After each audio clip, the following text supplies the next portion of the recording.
So today's conversation, we are talking about Juneteenth Pride, the intersectional journey for liberation and justice. And we have some fabulous speakers with us today. We have Steve Arrington from the Akron AIDS Collaborative and the Bayard Rustin LGBTQIA Resource Center. And we have Sherlynn Allen Harris. Wow, I can't speak already. Historian and educator. And we're very excited to have both of them here to talk about this very important topic today. I am Dr. Christina Collins, and clearly have not had enough coffee this morning, but I welcome you all to the room. I am the executive director. I use she, her pronouns, and executive director for Honesty for Ohio Education. Our group is a coalition of around 70 organizations across the state of Ohio. And we advocate for equitable education that is honest, diverse, and inclusive for all students in K-12 and higher education across the state. We do our work at the State House all the way to the local school level. So you're going to hear more about that towards the end of our webinar today.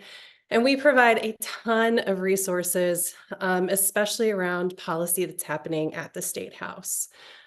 Today's agenda, we're going to talk a little bit about the state of education in Ohio. We're going to talk about some bills that are moving at our State House currently. We're going to hear from our presenters. Then we will have a follow-up Q&A, talk about some events that are coming up, and talk about the resources that Honesty has available. Just a few housekeeping notes. We will post the video and slides on our Lunch and Learn page after the presentation today. Everything that you see in yellow is a hyperlink. Links are going to be dropped in the chat throughout our webinar, and please feel free to drop any questions you have as they come up in our chat box. And we will get to as many questions as we can at the end of our presentations. So to get us started, we're going to talk a little bit about the state of education in Ohio. Honesty as a coalition centers what's called Ohio's Whole Child Framework as our kind of North Star for our work. And we see a lot of our intention is around reminding our State House legislators, reminding our local school boards, and reminding our community members across Ohio what teaching for the whole child means. And it means having healthy, safe learning environments for children that are providing challenging, supportive, and engaging opportunities for all students. And I'm very excited to announce that Honesty just became a part of Ohio's Whole Child Network. So we are going to be joining that group with the Department of Education and Workforce starting next school year. I have no idea why I just clicked off of our screen. Give me just a second. There we go. So happenings at the State House. Currently, we have one session next week for both the Senate and the House on Wednesday, June 12th. A couple of the priority bills that we are tracking. The first one is a really positive bill. So if you'd like to feel good about something, please send an encouraging email to your representative to support the Crown Act, which is currently in the full House. It's been voted out of committee, and this supports natural hair and works to end discrimination against natural hairstyles. So this is a really important bill that we want to see moving through our State House. House Bill 445 is release time for religious instruction. That is one that Honesty is helping support local community members to provide testimony around.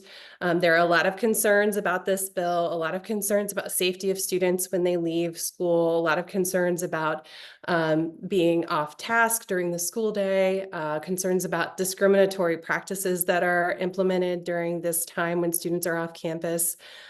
So that is one that is currently in the House Primary and Secondary Education Committee. We are also tracking House Bill 245, which bans drag shows and forms of transgender expression. And that bill was recently heard this week in committee. It's still in committee. And then we have House Bill 556, which was recently introduced. That would criminalize teachers and librarians for pandering obscenities, something that is not well defined at all in the bill, but would charge teachers and librarians with fifth-degree felonies for something that is pretty ambiguous. So upcoming hearings where some of these bills might be heard. First, we have Tuesday and Wednesday, the House Higher Education Committee hearings, specifically around the science of reading. Tuesday is House Criminal Justice. There is nothing of our priority legislation that's going to be on that agenda. Tuesday is also the Senate Education Committee. Again, no major priority bills on that as of now. And there is no House Primary and Secondary Education Committee next week. And so that's really great. If you're interested in more information, please follow Honesty's legislation tracker. We also have a weekly hot sheet that comes out with actions that can be taken immediately to push back against bills or bills that we want to see supported getting through the legislature. Upcoming state agency meetings, we have the state board meeting next week. We also have a tentative date for the next Department of Education and Workforce meeting on Tuesday, July 16th. There are not currently any administrative rules under consideration at this time, but when there are bills or when there are rules for consideration, they will be at the link that's provided on this slide. And finally, some updates on what's happening in local schools in Ohio. And we have on here, if you're really interested in getting involved in your local community, Honesty Teams is the way to go.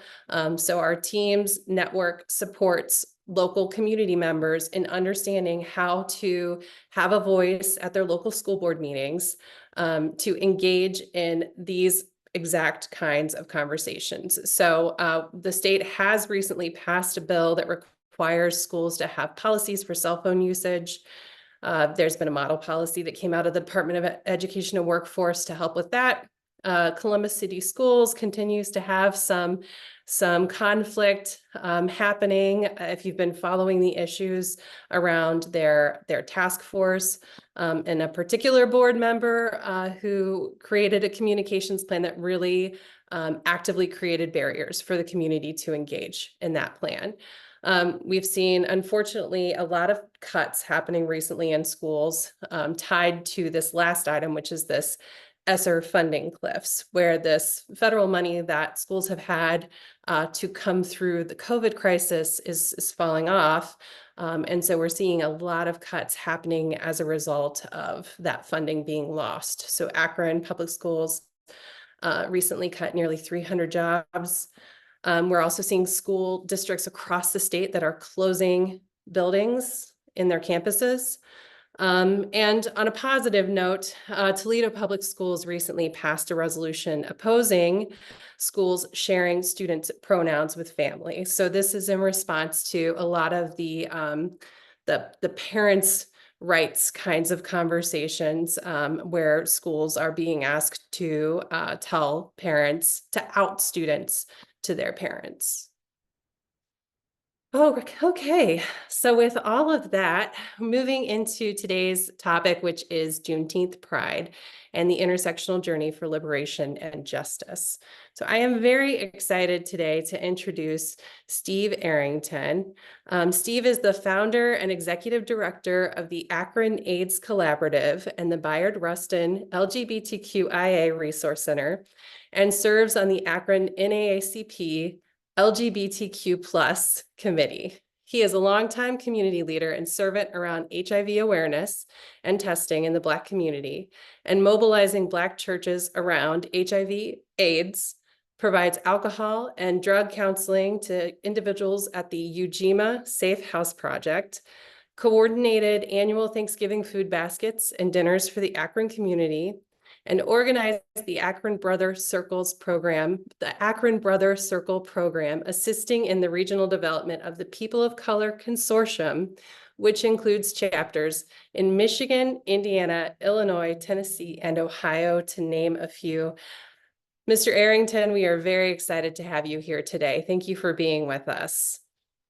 Well, after all that, you made me think, I guess it's time for me to retire. But anyway, let's moving on. There's a lot of work that we have done and a lot of work we have to do. When I look at and listen to you talk about where my journey has begun and where it's still in progress and still in motion, is part of the liberation. And the liberation is continuous in motion. So therefore, I am in continuous in motion. Juneteenth Pride. Let me talk about that term. We talked about Juneteenth, and about 3 months ago, they were talking about planning for Juneteenth, this month of Pride. And I says, you know, we're talking about June being Pride Month, but let's put a spin on that for African American LGBTQ. Let's put Juneteenth together and put Pride on it. And we should have celebrate our Juneteenth with pride, because just as sure as we are here today in 2024 as same gender loving Black folks, we were there enslaved as same gender loving Black folks. You won't find too much information on us at that time, but we were there. We have researched as far as we possibly could research, and we do find some remnants of our existence. And later on in slides, I have a clip that talks about some of our trans people that were there during the 1800s and enslaved. And so we'll go over that. But as we see on the next slide, if we can go. When we talk about the legacy of Juneteenth, and on June 19th, and that's next Wednesday, we're going to be celebrating Juneteenth Pride out in the parking lot of our facility. And we're going to be marking that prominent Freedom Day. And I like to think about that Freedom Day as the Freedom Day for us as African Americans, but also when I think about it now, I think about Stonewall and how Stonewall was our Emancipation Proclamation as well. And the delay to underscore the deep seeds of racism during slavery after 2 years of not knowing that we were free in the state of Texas is mind-boggling to me when we think about that. And I keep wondering, how did those individuals visualize when the United States Army comes into Texas, tell them you're free and you've been free for 2 years? What would our thoughts be? What would your thought be? What? I've been free for 2 years? Are you sure? How am I supposed to digest that and believe that? So that's a problem that we have that cause a whole lot of issues. A lot of people say, well, we're suffering from post-traumatic slavery syndrome. And they say, well, you're not a slave now. Well, my ancestors were slaves. It's ingrained in our DNA. It's passed down to us. And we still feel that suppression that you bet a lot. So we are enslaved mentally today. And so when I talk about Juneteenth and then put pride with it, we need to, my LGBTQ brothers and sisters need to celebrate our freedom. We need to celebrate being gay and being free as a people. Next slide, please. And Stonewall Uprising. Oh boy. When I think about this Stonewall, Stonewall, let me describe what the setting was back in 1969. It was a ghetto. It was a corner of the inner city. It was a rundown neighborhood. It was trans. It was gay. It was prostitution.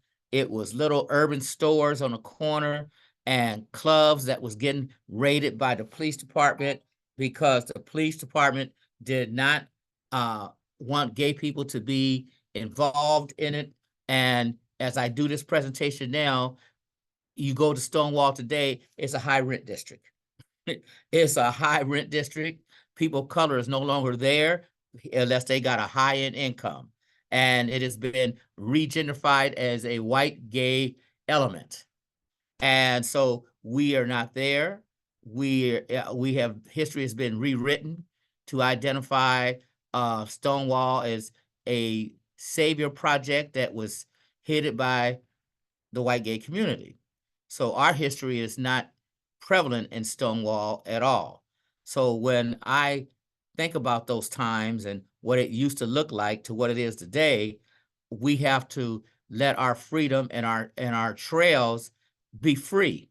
And when I mean be free, we need to share that story. We should share the true story of Marsha P. Johnson and Sylvia Rivera, who was both people of color that were in the clubs, and that the police was coming and raiding, and the police officers were all white police officers. There wasn't a white person in that club in 20 miles area, but you don't hear that. And even when you go see the Stonewall video on YouTube, it's funny. I sat there and looked at it. I said, well, this video is incorrect because it got all white folks in there and they wasn't in 20-mile area. So how can history be told in a different fashion and not give credit due to the people who catapulted the freedom of the LGBTQ community? It was very interesting. So that, again, this is our reasoning for backing up Juneteenth as pride. And this is the reasoning why we're doing Juneteenth pride. Because just like we celebrated Juneteenth in Texas, we need to celebrate Juneteenth for Stonewall, for the Black LGBT community. Next slide, please. Now, the liberation, a journey. I came along a long time. And when my early college days, I strived because I was not identifying as a LGBTQ person or as a gay man. And I would see the gay liberation on campus, Black, and I would see them come down one direction and I would make a U-turn and go the opposite direction. Even though I knew I was practicing or involved with same gender loving relationships, I was not out, and I didn't want to be out. I was definitely behind the scenes. So at the time, I was very intrigued in African American studies. Well, at that particular time, James Baldwin was going to be a guest lecturer at Bowling Green. And for me to be part of that class that he was going to teach, you had to be selected and have grades to be into that.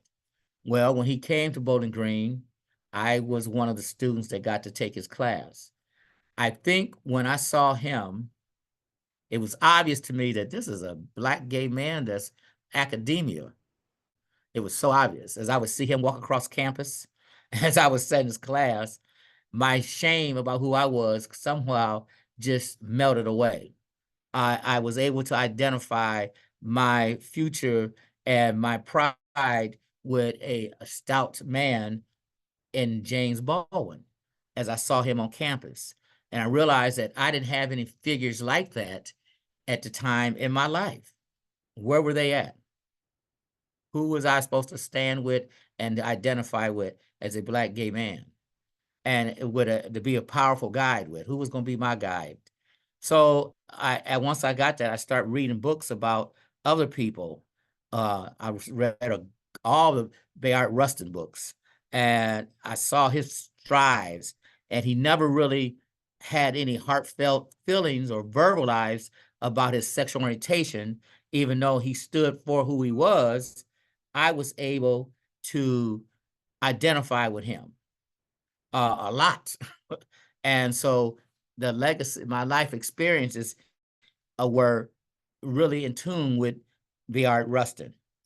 When I think about educating my younger clients that come into the center, we have a large population of young LGBTQ people that have no knowledge of James Baldwin, that have very little knowledge of models and role models that we should have in our community. They just have no knowledge. We bring that to the table and we educate them about who they are. We have 17-year-olds, 16-year-olds. We have books and literature here about being trans at school. How does that feel? We share that information because we do not have it for people of color. And so we bring that to their education. We try to get a library going. We're developing a banned book library that is for the young people to get books, come in and read. Most of the time we do reading circles where some of the older people come in and read maybe a chapter or a verse and to the group, and they discuss that chapter or that verse. And we talk about that chapter and verse so we can understand the struggles and the true liberation that James Baldwin went through, that Bayard Rustin went through as LGBTQ men. We had to understand that oppression is something that could shape your whole life if you let it get out of control with you, or if you don't keep it aware of where you are as a Black gay individual and how we are intersection in society. Lately, we've been trying to make it Black, gay, and I'm proud, and not that you have to be suppressed because of your sexual orientation. Next slide, please. Okay, our pride, Juneteenth pride, as it says here, liberate, celebrate, educate, organize together, and we rise. And we rise in the same times we celebrate and the joy of who we are through our art, our culture, our camaraderie with each other.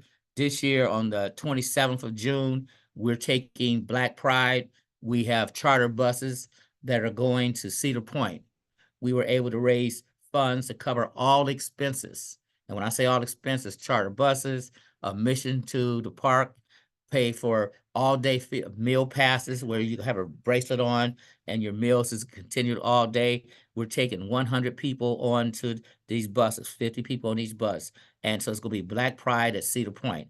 Now, I don't know if Cedar Point's ever had Black Pride there, but we're on our way. So we're going to be there. Yes, it's going to be a fun time. But the thing that we're doing, it's a teachable moment. That hour and a half bus ride is going to be educational. We have people from Urge, that's going to be talking about disinformation and information. What's the difference? How are you getting your information off of TikTok? Because everybody gets their news from TikTok in my community. What is disinformation and information? We're going to be talking about voter registration on the bus. We're going to be talking about reproductive rights. What does that look like for you? We're going to be talking about these issues that you had up here about House bills, Senate bills. So we got people that's going to be doing many presentations on the bus to and from. And I don't know, we didn't tell them that they were signing up for these presentations. So surprise, but they're going to hear it. And that's what you had to do sometimes, working with a captive audience and a population that's not used to hearing these topics. So a seed to be planted that we're trying to do on our two buses. So we'll be doing the switching off two, a team will be on one bus talking about one subject, and on another talking about another subject, and on the way back, they'll switch buses and they'll carry. So we have to have those top discussions with our group. And that's just a strategy that we use working with the Black LGBT community around getting information out into the community. Now, is that video ready? I believe Yes. so. You Yeah. ready for me to click it? Yeah. Yes, Okay. and then I can discuss it after your place. Okay. Welcome to the Bayard, Rustin LGBTQ+ Resource Center's Hall of Fame, sponsored by Sherlynn and Absolute Vodka. We are very proud to honor these 11 Black LGBTQ+ trailblazers. And among our honorees tonight is our namesake, Bayard Rustin, a monumental peacemaker and human rights advocate. Our remaining honorees are, from the past, Francis Thompson, Pauline Murray, Wilmer Little Axe Broadnax, Marsha P. Johnson, Perry Watkins. Honorees from the present: Isis Tiffany Soul, Cleo Manago, Billy Porter, Laverne Cox, and Ronald G. Murray. Hi there. My name is Steve Arrington, and I'm the Executive Director of the Bayard Rustin LGBTQ Resource Center. I am honored today to say congratulations to Jada Johnson-Brown, our social media coordinator that has provided all the art designs for all the panels that you see here. Thank you very much, Jada, and thank all of you for supporting our center.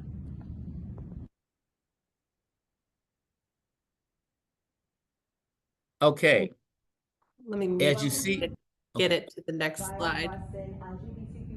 Here, I'll take it off share for a moment and then get it to the next slide, and then I'll reshare again. Okay. Okay.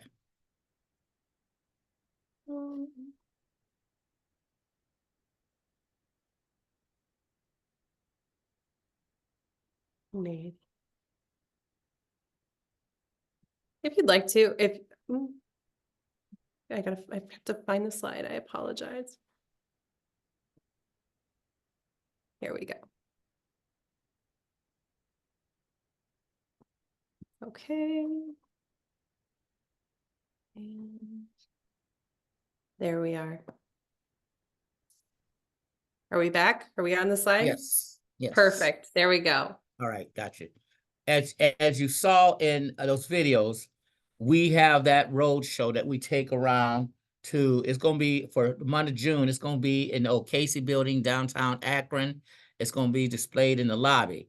It is an educational piece that's going to share history in the Black LGBTQ community, the present day and the past. In the past, I was able to find 3 individuals born in the 1800s at the end of slavery.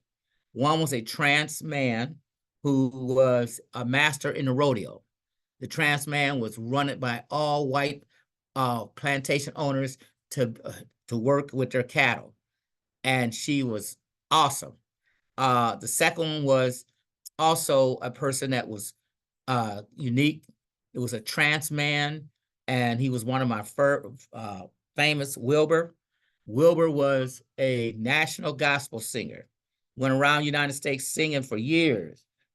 Big concerts, all in Oklahoma, Kansas City, Detroit, Michigan, the South, concerts, major concerts in the Black community.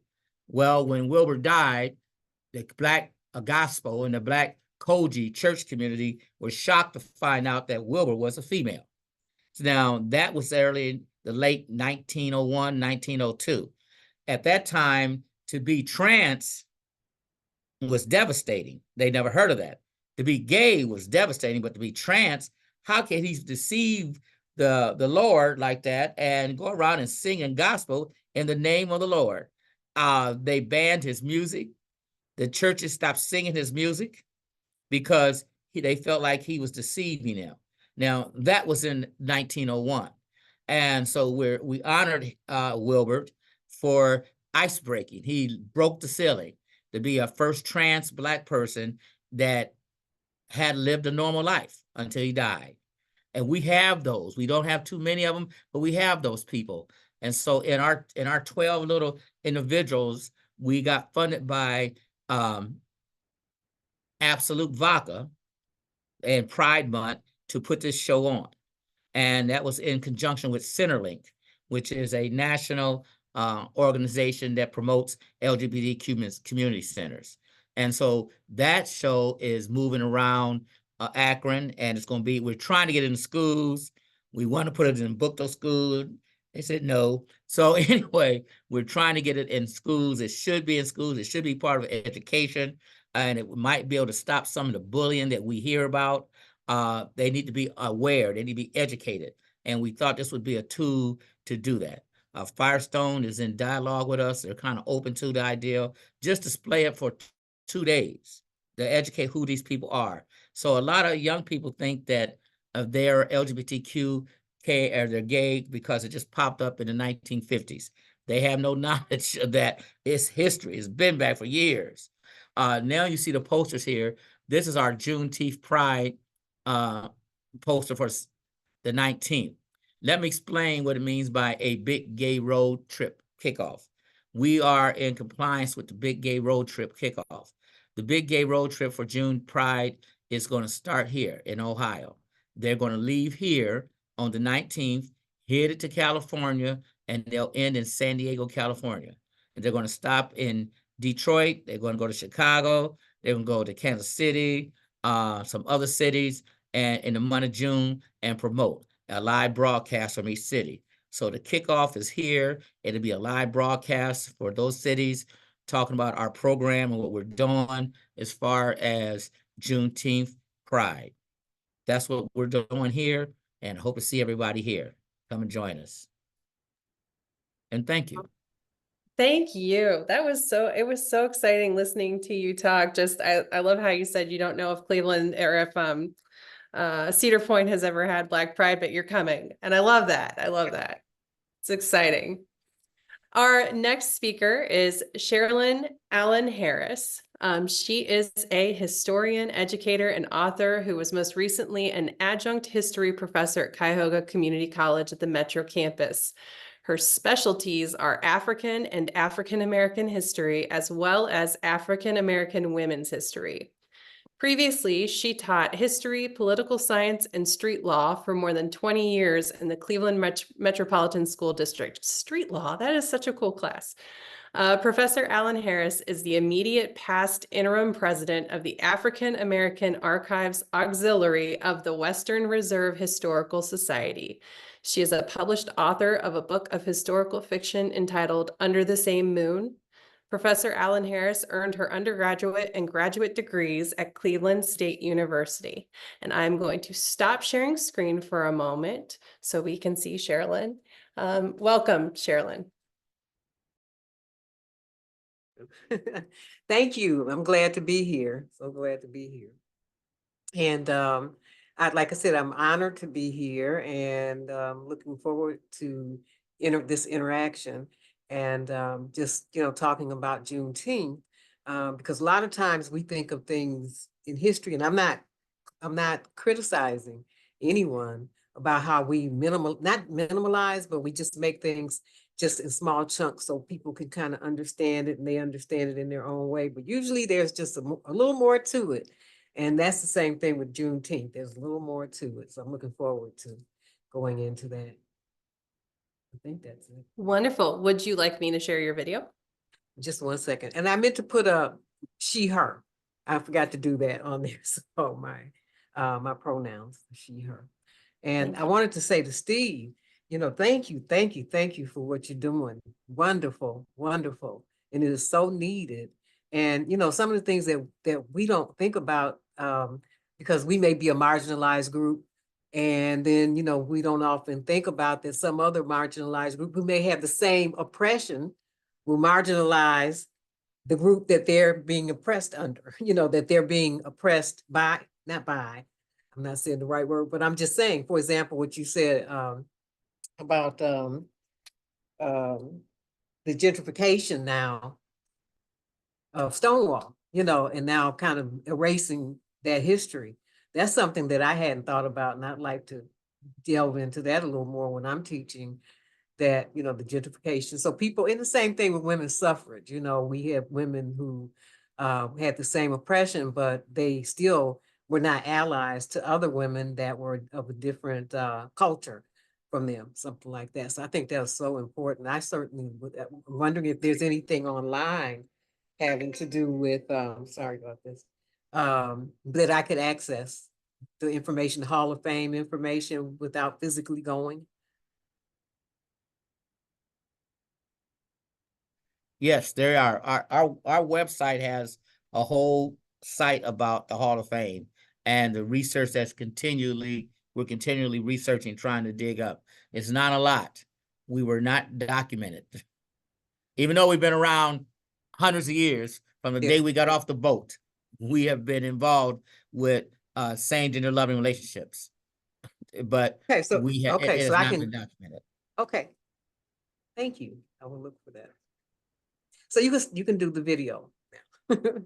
Perfect. Okay, let me get to it. Here we go. You can see it on your screen, right? Yes. Okay. You may have heard about the holiday known as Juneteenth, but have you ever wondered how it got started? Let's find out on today's episode of Colossal Question. The name Juneteenth is short for June 19th, the day Juneteenth is celebrated each year. Why June 19th? Well, that was the day that U.S. troops arrived in Galveston, Texas, all the way back in 1865 to make sure all formerly enslaved people in the state were freed.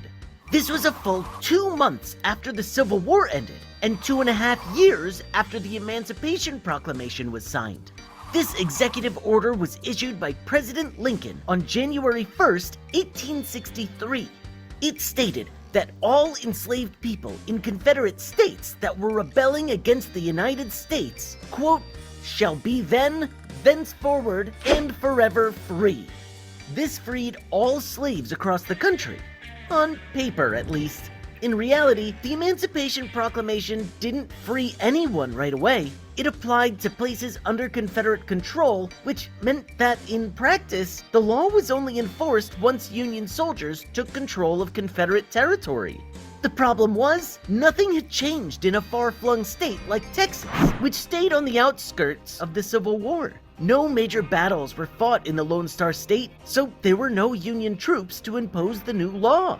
But that finally changed on June 19th, 1865, when Union troops arrived in Galveston, Texas, and read General Orders No. 3, which said, "The people of Texas are informed that, in accordance with a proclamation from the Executive of the United States, all slaves are free." So, Juneteenth marks the true beginning of the end of slavery in the United States. Just a few months later, slavery in America was formally abolished with the 13th Amendment. Also known as Freedom Day, Jubilee Day, Liberation Day, or Emancipation Day, this holiday has been celebrated each year in Texas on June 19th ever since.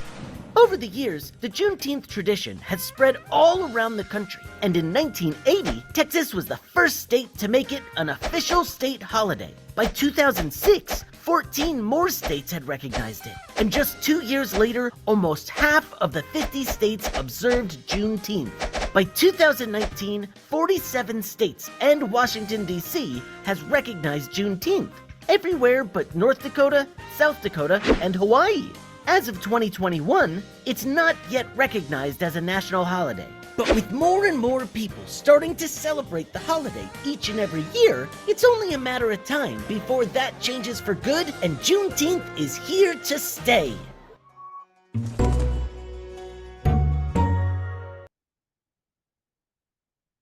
Thank you. Just a second.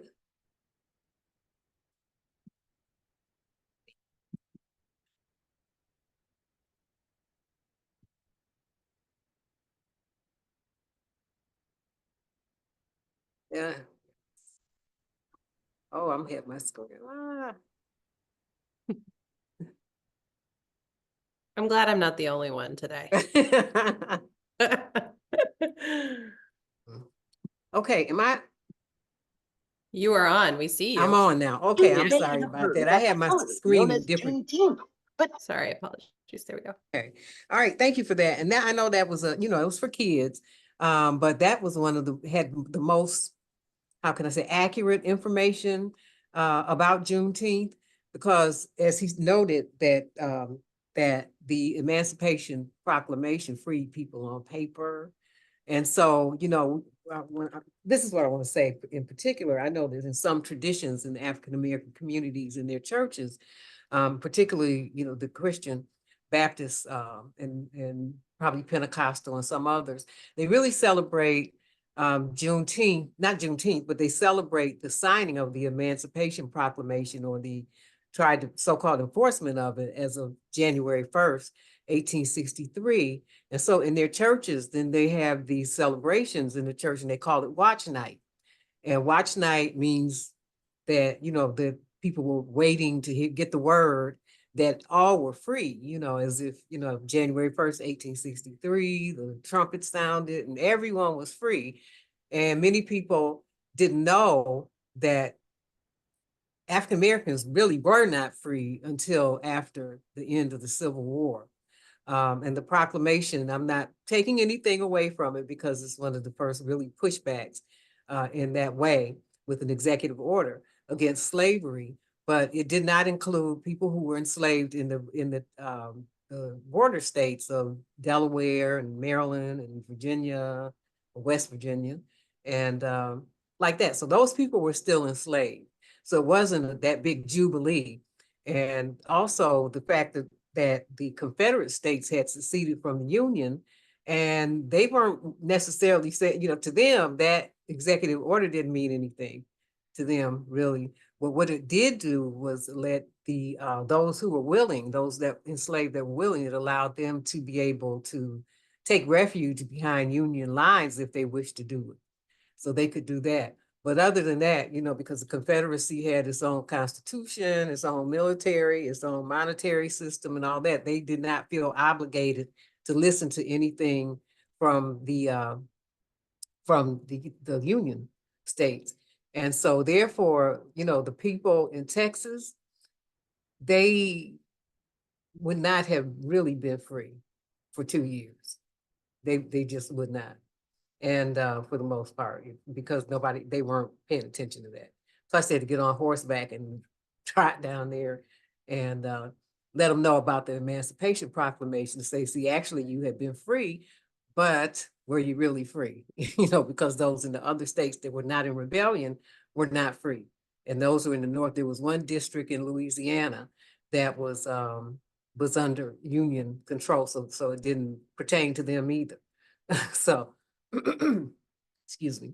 So when we would get together on Juneteenth, it's important for us to really, to think about, to celebrate, okay, to celebrate just like people celebrate on the 4th of July, and to celebrate in the traditions that they do, and just really have a fun time together. But it's a time of reflection as well, because you think about, we always talk about the ancestors, and I'm going to show you something about the ancestors in just a second. I'm not bringing them here, but just about how many there really are. So we do honor the ancestors, excuse me, and try to bring traditions and food and and fun and worship and other activities. Excuse me so much. Some water. So we do pay attention to family traditions, and we get together with other African-American families, and we don't all have the same. I don't know what's happening. We have some of the same, but not all the same. But I don't know what's happening with my voice, but I'm gonna bring this to start to bring this to a close. But I wanted to tell, just bear with me. So we talk about how seriously we take the ancestors. And now this is for everyone. This is not just African Americans. This is anyone, for us to be here in this space and time in 2024. But I'm going back 400 years with African Americans. So with us to be here in this time and space, in order to be born, bear with me, you needed 2 parents, 4 grandparents. Phone is turning on me. So you needed 2 parents, 4 grandparents, 8 grandparents, 8 great grandparents, 16 second great grandparents, 32 third great grandparents, 64 fourth great grandparents, 128 fifth great grandparents, 256 sixth great grandparents, 512 seventh great grandparents, 1,224 eighth great grandparents, 2,048 ninth great grandparents. For you to have been born today from 12 previous generations, you needed a total of 4,094 ancestors over the last 400 years. So that's a lot for individually. So we have those individual ancestors. So it's mind-boggling, and you just have to think for a moment about how many struggles, how many battles, how much sadness, happiness, love stories, and hope for the future that your ancestors had to undergo for you to exist in this present moment. You are the dream of many ancestors. That's the saying that African Americans say, you are the dream of your ancestors. You are the dream, we are the dream of many ancestors. So that's something to think about when we think about ancestors. And I also, as to bring this to an end, I think of Juneteenth and Reconstruction as an unfinished business of Reconstruction. So Juneteenth, so we are now having Juneteenth was 21 or 22, that it was made a national holiday. And I find it ironic that it was made a national holiday when now the plans were in the making to hide the history, to cover it up. So, this is one of these contradictions of life here in these United States of America. But when we think about the meaning of Juneteenth, and how awesome it is, we look back in awe of the fact that we are here in this space and time, because 4,090 individuals in our family lines survived the disease and cruelty and absolute brutality of the Middle Passage. Think of branding one's skin. I can't think.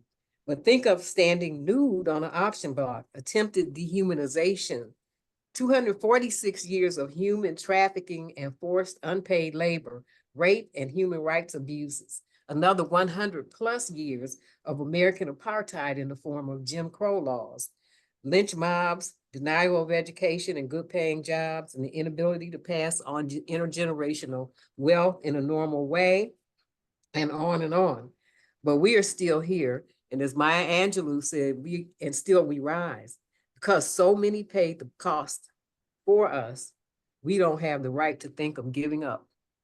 And that is why we have succeeded, many of us, despite all of this, these hundreds of years of that type of oppression.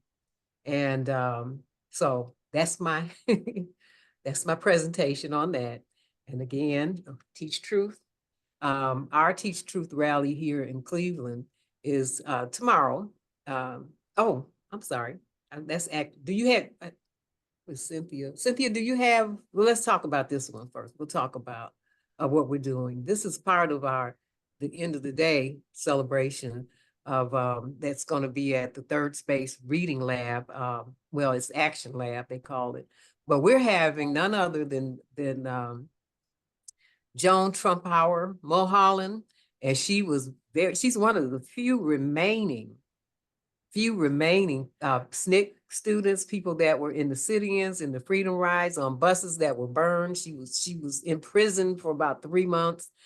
She's going to be our featured speaker, but we also having a reception for her at this Third Space Action Lab after our event at the Cleveland Public Library.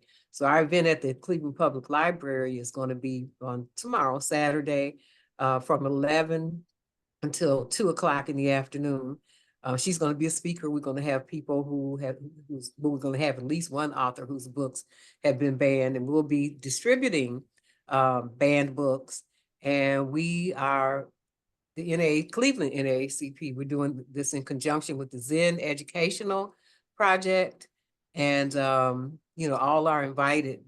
We have light refreshments, and, it should be just a really eye-opening time for us to be able to get together with and to know that these actions are going on around the country for the 8th. So there are a number of Teach Rally Days of Action that are going on all over the country at the same time. And these are important. That energy working together and knowing this is going on at the same time is really important. And it's goes a long way to let those who would try to take away our rights to know our history and to read whatever we want to read. It lets them know that, they're in the minority in this.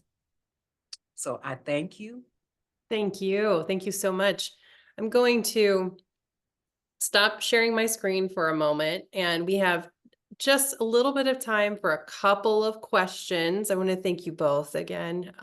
Wonderful. And I loved your video, Sherlynn, because I will be one of those people that admits I went all the way through a PhD without knowing what Juneteenth was. Did not know until a few years ago. And as an adult, realized there was so much that I did not know about the world. Again, having gotten all the way through my doctorate and then figuring out I have missed huge pieces of history. I'm so thankful that, especially in the movie industry, it seems like there has been a real shift from Black characters that are always just comedians to really telling some real stories. And I, for one, truly appreciate that, because that's a way that I've been able to learn pieces of history that I didn't know about.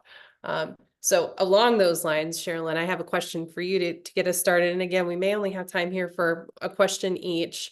If anyone in the audience has questions, please put them in the chat box. But as an educator, Sherlynn, tell us how teaching honest and truthful aspects of our history, like Juneteenth and modern events, has evolved, and how we're also seeing that devolving in Ohio and across the nation, and the importance of these events. Well, these events are vital, and they're, I I've always taught American history in high school and in middle school, and then, in college. But I couldn't teach American history without teaching the Black component of American history. And I had parents, and I've had administrators say, you turn every lesson into a Black history lesson. No, it's just that that's a component of that. How can I discuss certain things? How can I discuss imperialism, without bringing in what was going on, with the people in, in the Caribbean and all that? I can't just focus like that. And I've had, but I've just continued to do it. So, and then young people who, were saying, well, I never knew this. And, I said, well, it's important to know. And I just want to say one thing, one of the pushbacks against teaching the truth about history is that it's the idea that your white student will feel bad, and that kind of, in all the years I've been teaching, I've never had a white student to tell me they felt bad. They felt angered because these things happened, or because these things were covered up. That's what they felt. Why didn't we ever know about this? I'm angry. I should have known about this. They're not mad because somebody's saying, well, your people oppressed other people. It's just that they want to know the truth. They are longing for the truth. That's what I found in my career. 100%. And getting into their 30s and realizing I don't know things, that's the angering part. How do I get to be, at that point in my 30s and not knowing what Juneteenth was? Yeah, I agree. Steve, question for you. Why don't you tell us about your first of its kind work with the Akron NAACP LGBTQ+ committee, and why more racial justice organizations need to create BIPOC LGBTQIA focused advocacy? Got you muted. Yes, I can do that. About 10 years ago, the National NAACP conference was in Texas, and we went to the conference. And sure enough, in one of the preliminaries, there was some brothers and sisters from New York City, from Equality, and they were presenting to the national that each chapter of the NAACP should host a LGBTQ subcommittee to deal with social justice issues, equality issues in their area. And I'm sitting there thinking, yes, this is about time. And I'm surprised because I was very, very unaware of the process that the NAACP was taking on. Once I got back to Ohio, I immediately got with our chapter president, Miss Judy Hill, and crashed the meeting with some of my colleagues, about 15 of us. And we wanted to know why we do not have a standing committee to deal with social justice issues, equality issues in the LGBT community. Why not? And to our surprise, Ms. Hill says, because no one has ever asked, and are you requesting that? And we said yes. And from that, we took off. And we have standing meetings. We put on a workshop. The State of the Union in Summit County for the LGBTQ community, the Black community. We do that yearly. We put on events to bring people's awareness about some struggles. We do a panel discussion, and it's a challenge. I'm not going to say everybody in the organization is cheering us on. It's a challenge. I remember at the first meeting when I gave a report, you could hear a rat piss on cotton. No one said nothing. I don't think they knew what to say. So it was interesting. But to come full circle, we was able to be blessed with a 7,500 square foot facility with breakout rooms and a large meeting area, a full kitchen. And now, as of today, the NAACP has their monthly meetings in our facility. Rainbow flags blowing in the wind, and they meet here free every month. So it's done embrace the and it's a wonderful relationship. So yeah, we're addressing those issues. It was an issue to liquidate and to merge with the NAACP, but it can be done, and it is happening here in Akron. That's fantastic. And I love that the response was nobody had ever asked. Nobody had ever asked. So let's just start asking. Let's do it. I appreciate the work that you're doing. And I appreciate this whole conversation. I have learned so much about intersectionality just even in the last year, because I've always been somebody who thought about compartments. So the compartment of African Americans, the compartment of Asian Americans, the compartment LGBTQ, everything kind of sat separate. And to start thinking more and learning more about intersectionality is so important, because people are not compartments. People are full of identities, and I love this conversation. So I appreciate both of you being here. We have just a couple minutes, and I'm going to close up a few things and share my screen again. Upcoming events, we've talked about both of these. We have so many more events when this is posted, or go to our website under Honesty Events. We have a whole calendar of events that we keep up to date with upcoming happenings. We talked about the meetings at the beginning of this webinar. We talked about upcoming state house and agency meetings. I do want to mention our honesty teams again. This is if you're interested in getting more involved at the local level, at your local school board, learning where your voice is, in your local community, in your schools. Honesty teams is where to go to get that information. We are building networks of people across Ohio, and we're working on building a movement that brings honest and inclusive and diverse education. So every child in education, or every child in Ohio, can learn about Juneteenth and have real, honest history. Stay connected to Honesty. There are many ways that you can connect and plug into our work, whether it's just through our mailing list or through any of our many resources that we have available. We just have tons of information. We essentially have an entire database of ways that you can be involved in Ohio to help protect honest education for our students. And thank you. Thank you again to our presenters. Thank you again to our participants.